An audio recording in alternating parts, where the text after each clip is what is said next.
Have you ever had one of those conversations that just dies? You're talking at each other, but you're not really connecting.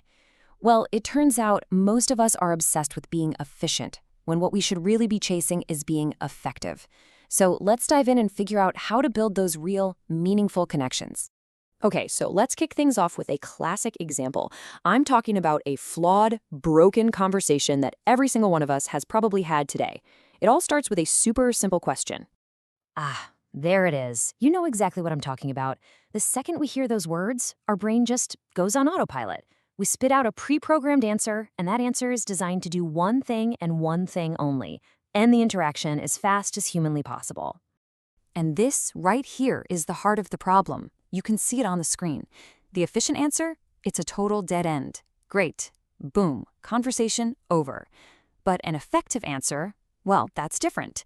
That opens a door, it invites a real exchange. See, the goal isn't just to reply. The goal is to actually connect. This really nails it. In our mad dash to be quick and efficient, we totally miss the whole point of the conversation. We answer the question, sure, but we slam the door shut right after, proving that our so-called efficiency is actually making us terrible communicators. So why? Why does this keep happening? Well, it really just boils down to two really common traps that, let's be honest, we all fall into without even thinking about it. Let's break them down. First up is the conversation stopper. You already know level 1. That's the one where dead ends. Great. But level 2 is just as sneaky and just as bad. You say, great, how are you? You just boomerang the exact same empty question right back at them. And what do? They say, great, too. And nothing. The conversation is dead on arrival. It's like you're playing conversational ping pong with no ball. Okay, now for trap number 2, the conversation hijack. In the talk this explainer is based on, the speaker asks a guy in the audience named Austin about his last vacation. And Austin gives him these great little details. He went to Sedona. He swam in Oak Creek. He basically just opened the door for a real conversation to start. And what does the speaker do to show us this trap in action? He hijacks the whole thing. He completely ignores everything Austin just said and launches into this big monologue all about himself, his job, his world travels, his best-selling books, basically how awesome he is. Austin, he's completely shut down. It's not a conversation anymore. It's just a stage for one person's ego. So, if those are the traps that we keep falling into, what's the escape route? Well, the solution is a skill that is, believe it or not, profoundly simple but also incredibly powerful. It really is the secret to turning those conversational dead ends into genuine connections. It's called active listening. And when the speaker tried again with Austin, he did it the right way. He didn't hijack anything. He asked about the concerts Austin saw, who he was with, his family. Every single question came directly from Austin's last answer. And you know what? He got so much more information. It became a real conversation, all because he was actually truly listening. Let's just take a closer look at that word, listen. It's a skill we all think we have, but we hardly ever do it on purpose. Just look at the letters for a second. L-I-S-T-E-N. Now, here's where it gets really interesting.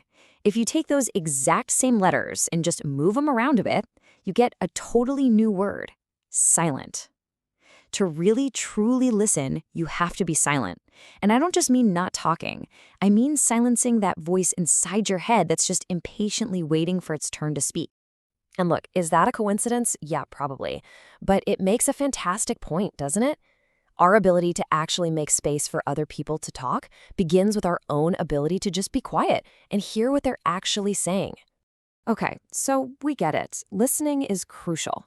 But how does that connect to, showing our own value? To get that, let's turn to this brilliant little story from the source material that illustrates the idea perfectly. It's called The Parable of the Pen. All right, so imagine a simple pen. You see this pen just tossed on a folding table at a yard sale. What's it worth? 75 cents? Maybe. There's zero context, no presentation. It's just an object. Its value is basically nothing.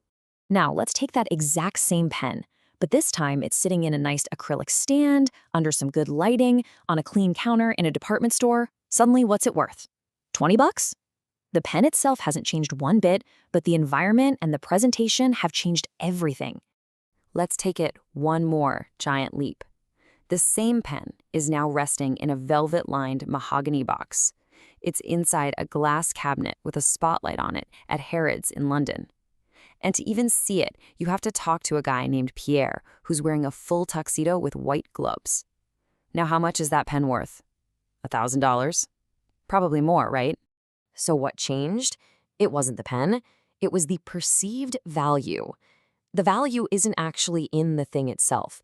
It's created by all the stuff around it, the context, the presentation, the story. And here's the absolute crucial point to take away from this. People rarely, if ever, pay for the product or the service. They pay for the things that go with it. So your job, whether you're a consultant or just trying to get your kids to eat their vegetables, is to get crystal clear on what those other things are and how to talk about them effectively.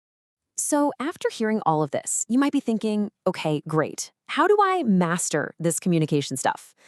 But that right there, that's where we need to shift our whole mindset, away from mastery and towards something that's way more realistic and, frankly, more effective.